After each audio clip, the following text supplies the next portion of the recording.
Well, just a month ago, several articles appeared, all citing historic changes, as they said, in K-12 educational enrollment. That's nationally.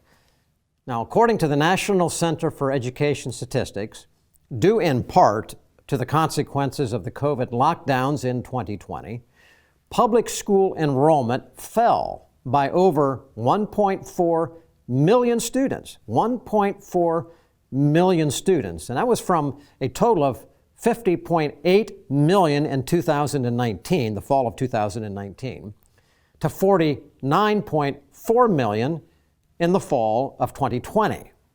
Now, and from all appearances, that number may just be low. Now, as government schools saw massive bleeding into the fall of 2020, the exodus continues with the massive increases in enrollment that we've seen in private, Christian, and homeschools continuing into 2023. Now, this transition is more than significant for a lot of reasons. On one hand, it's greatly encouraging to those who know the harm being done by the wokeness and the propaganda-led curriculum in government schools, and truly exciting to those favoring a re-engagement of parents in their children's education. Now, but on the other hand, it's also alarming to those who long ago infiltrated government education, public schools, for the very purpose of undermining academic rigor in education, and even more so, to undermine a Judeo-Christian worldview and seeking to prevent it from being imparted to the next generation. So between this program in part one and next week in part two, Isaac and I will look at the phenomenon driving millions of parents to move their children from government schools to homeschooling in particular. And then we'll continue this analysis of this massive exodus in later programs, focusing specifically on brick and mortar Christian schools and Christian education. But we trust that these programs both will be encouraging and educational for all who are watching this program. The title I've chosen for today's program is this: Re-engaging Parents and the Rise of Homeschooling. Not re-engaging parents as seeking to re-engage them, although we are, but actually parents are re-engaging. So re-engaging parents driving the rise of homeschooling. My special guest today is Mr. Scott Woodruff. He is Homeschool Legal Defense Association's Director of Legal and Legislative Advocacy. He's also a member of the Bar of the Supreme Court of the United States and is a frequent speaker at homeschool conferences and on radio programs all across the country. Scott Woodruff calling in from Purcellville, Virginia, which is the home location for Homeschool Legal Defense Association. Thank you so much for being with Isaac and me today. Yeah, it's a pleasure to be on your show, Sam. Scott, this topic you used to talking about all over the country. Isaac and I are both homeschool parents, and so we're in this vein together, and we know it's going to be hard to condense everything. But let me get right into this. From the standpoint of Homeschool Legal Defense Association, can you establish, first of all, why it began years ago, when it began, why it began, and identify the current mission of Homeschool Legal Defense Association? Sure, Sam, I'd be happy to. When Homeschool Legal Defense was founded in 1983, there were people in jail for no crime other than homeschooling. There were people in jail. And those people needed attorneys. And it turns out that hiring an attorney, a high-quality attorney, is pretty expensive. And so the origin of the idea for Homeschool Legal Defense Association was to create an organization where many homeschool parents could band together and make a relatively small financial contribution. And those finances would be used so that high quality legal representation would be available if they were the ones who were hauled into court next. The idea became very widely supported across America. The organization grew and grew and grew. We defended families in court all across the nation. We also were very active in helping to shape the homeschool laws across the country. We helped improve the homeschool laws in many states. We helped stop or turn back laws that would have been more restrictive. We've continued those missions. We have also been very active in the public eye to help the public understand that homeschooling is a wonderful, fantastic, viable option that produces great educational results. And we've also offered all kinds of help for families. We have consultants who will help families with special needs students, consultants who will help them with teenage education issues, and many, many other areas. All right, and Scott, that's fantastic. It sets it up very well for us today. Ladies and gentlemen, you're watching today our theme, re-engaging, the homeschool parents and the rise of homeschooling in America. We'll be back with our special guest, Scott Woodruff, in just a moment. Truth, flexible or permanent? The Bible, ancient history, or powerfully relevant?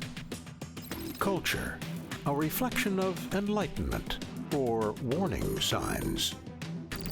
The pastor, commentator, or frontline combatant? Every day, American Pastors Network speaks to these questions where and when they matter.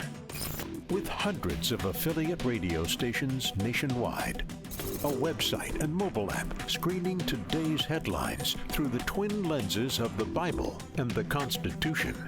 Educating, informing, equipping. This is the American Pastors Network. The time is now to stand in the gap for truth.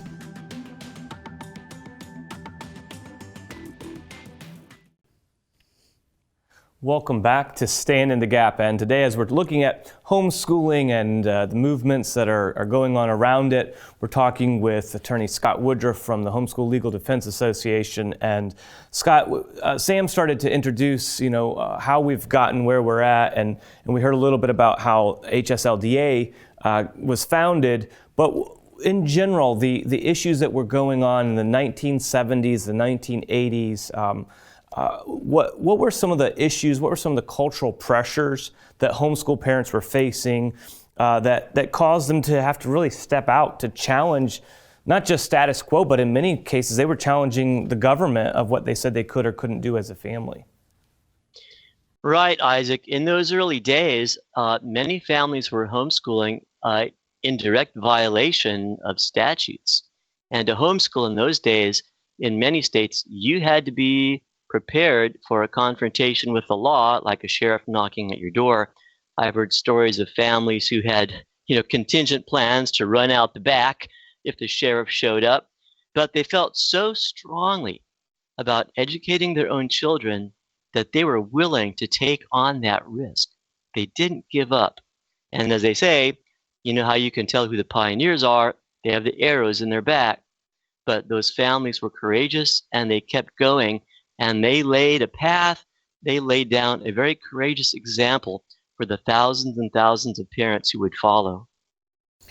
Scott, following up on that, again, I want you to go just a little bit further in regard to the cultural pressures. Now, obviously, there was a cultural fear that if they chose to homeschool, the sheriff may show up at their door, and you just talked about that. But there were also cultural pressures that actually made people and parents become interested, that they needed to make a choice. I mean, the 60s, we all know that was sex, rock and roll, and drugs. It was an age of rebellion. There are a lot of things that were going on in our country at that point. Speak to that just a little bit further, if you can, but then also tie into this. Those early pioneers in the homeschool movement, as we talked about, you just referred to, their motivation. I want to talk about their motivation. Was it just the fear? Was it a recoil against the cultural fundamental changes that were occurring, like I just referred to? Is that why they just recoiling against that? Or were they driven by motivations that were perhaps deeper than just a reaction to the culture? Speak to that, because that's very important, I think, for our viewers to understand what happened back in those early days. Yeah, great question, Sam. We have to give credit for kicking off the modern version of homeschooling to John Holt. He was what I would call a far left thinker. And he encouraged parents to get involved and educate their own kids because he thought the public schools were doing a lousy job.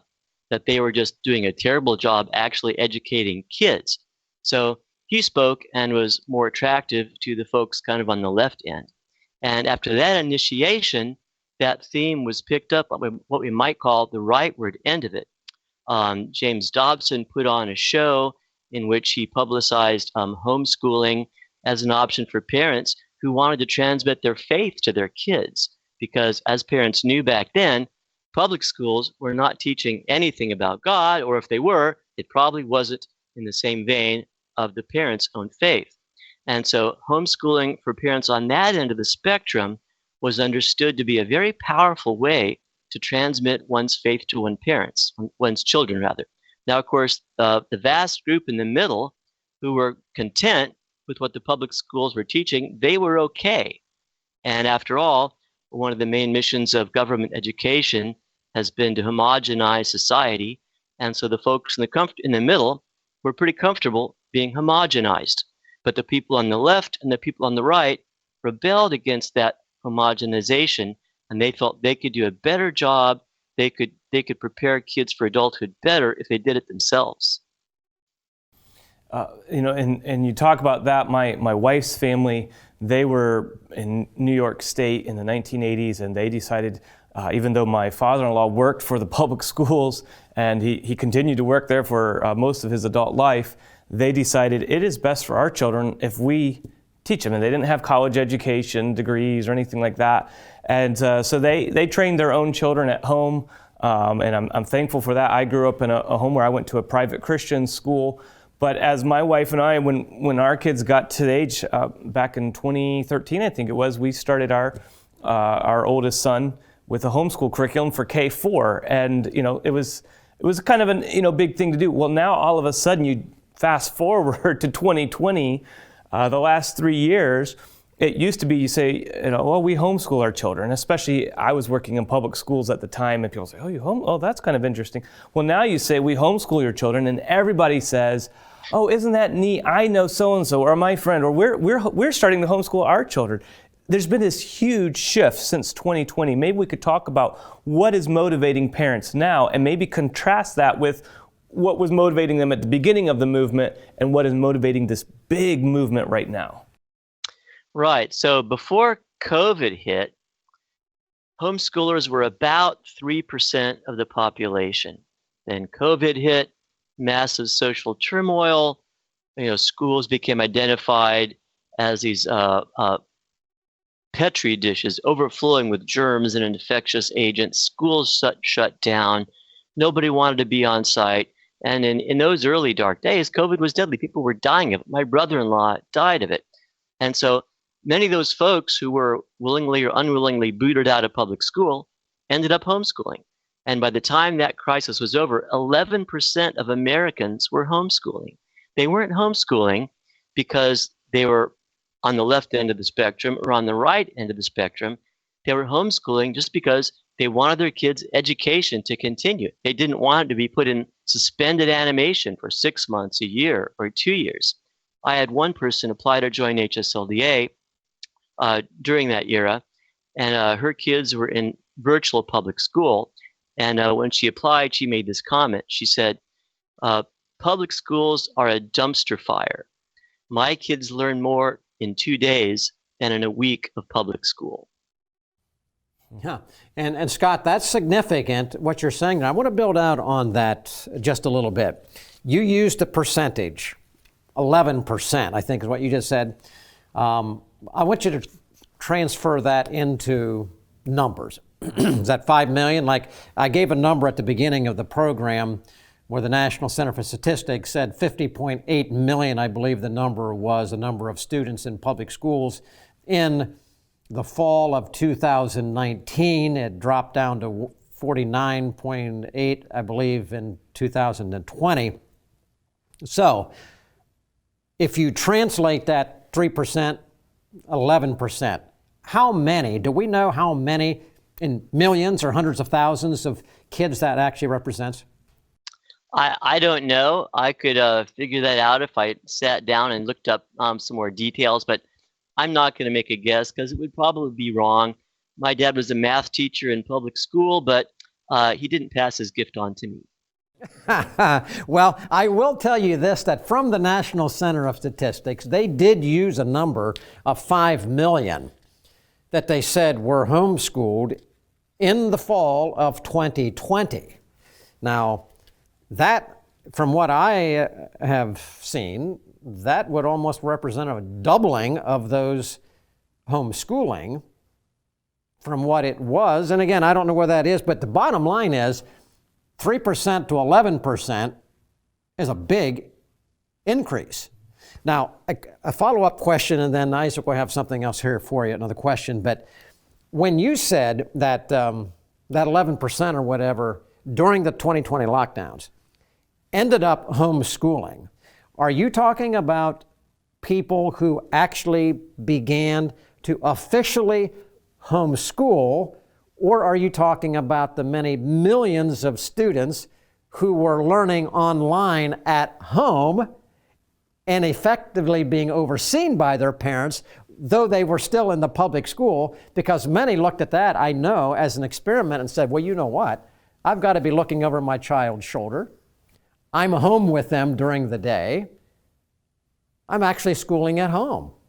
Which one are you referring to? Those who actually were forced to oversee their children's education on online instruction? Or are you talking about parents who actually began to officially, in a homeschool curriculum, homeschool their children?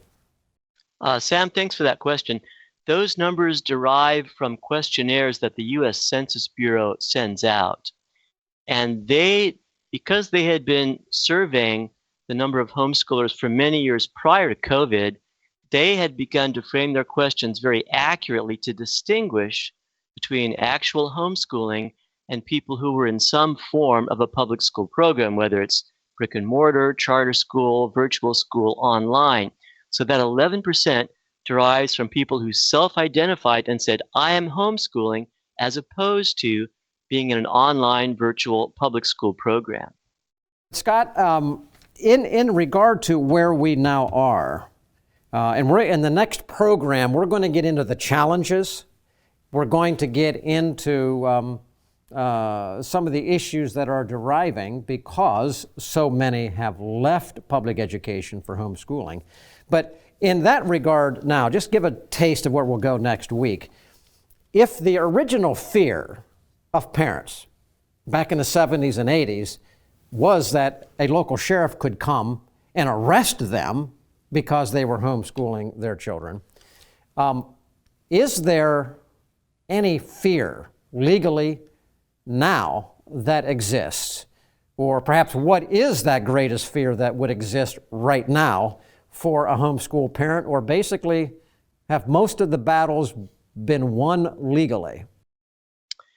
Right, Sam, thanks for that question. So the fear of legal reprisals has diminished significantly. In fact, the publication Education Week, in its 1999 edition, named Michael Ferris, our founder, as one of the 100 most important faces in education in the century, and they recognized him for moving homeschool out of the shadows and helping to codify parents' rights. So in every state, there is a certain status of parents' legality. Now, that doesn't mean that public school officials will apply the laws correctly or leave people alone. And a great deal of what we do is corral public school officials who are breaking the law or bullying parents or inventing their own laws. So that's an important issue. Another issue to follow up on is that parents now, I think, are tending more to think about how poor quality the education their child might receive in public school. Here's a quote from a Massachusetts situation. Quote, last year, the state had 80% of schools and 90% of districts characterized as failing. Quote, to have that many people identified wasn't helpful and didn't make sense, said J.C. Considine, spokesman for the State Department of Elementary and Secondary Education. All right, so here's a representative of the highest state education entity saying that it's not helpful for 80% of schools to be characterized as failing, and It just doesn't make sense. My gosh, the highest education official in the state thinks it doesn't make sense that 80% of schools are failing. And that sort of attitude of lowering the supposed standards every time public schools come short is driving many parents to say, this is ridiculous. I can do better myself. And Scott, that's where we're going to leave this program with you right now. Next week, we're going to be back with you. I'm going to conclude with Isaac in just a moment to find out and ask him why he and his wife put their children in homeschooling years ago. But next week, we're going to pick up and continue on the legal challenges and why homeschool and the defense of parents' rights have benefited all parents, regardless of whether their children are in Christian education or in public education. Thanks for being with us today, and we'll see you next week. We'll be right back, ladies and gentlemen, in just a moment. Stand in the Gap is produced and recorded in the studios of Lighthouse TV. Positively different.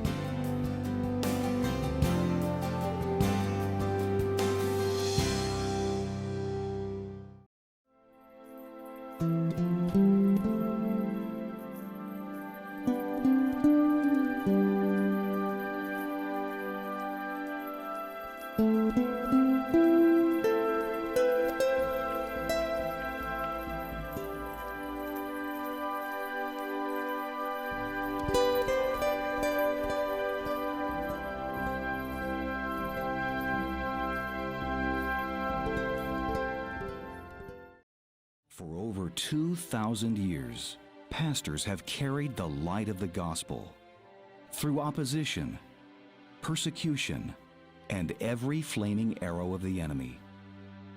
But sadly, now more than ever, our nation is experiencing a period of spiritual darkness.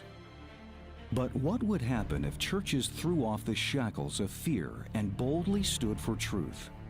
If 100,000 pastors around the nation joined together and committed to preaching God's word no matter the consequence? Pastors who are unaffected by changing times and the opinions of men? What would happen if America's pulpits became aflame with the preaching of righteousness?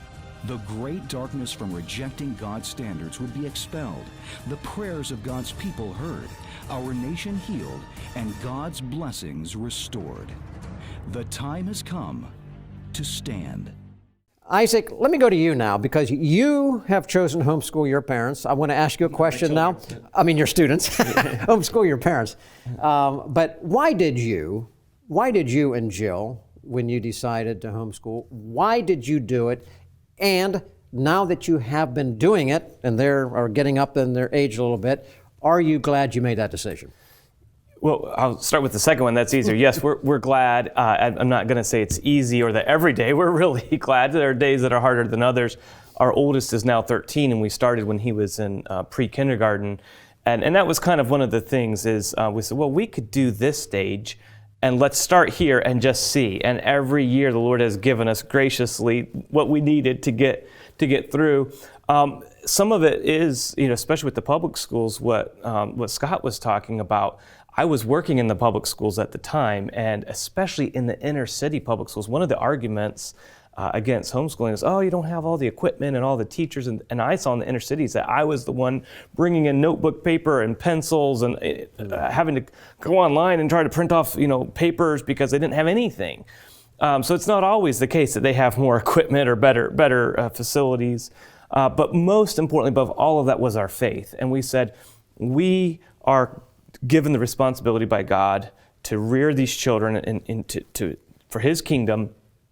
Let's start homeschooling, and every year with each child we'll make what decision we believe is best for us and for them. And it has meant laying aside things, certain work opportunities and different things like that, living on less, all of those things have applied, but we're so thankful that we have. And I will say this, it's not easy to be a parent of a public school student, of a private, it's just not easy to be a parent of a student.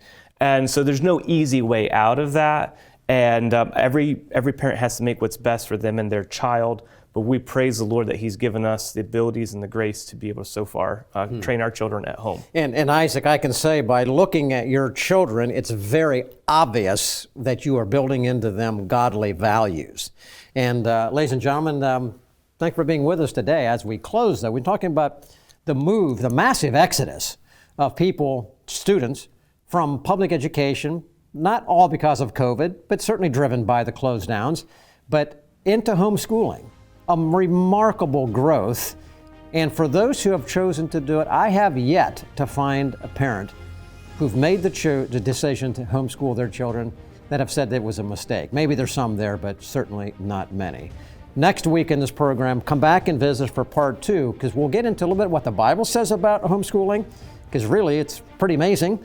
And we'll find some of the current legal challenges to what's happening there, and again, more benefits. That's all for this week.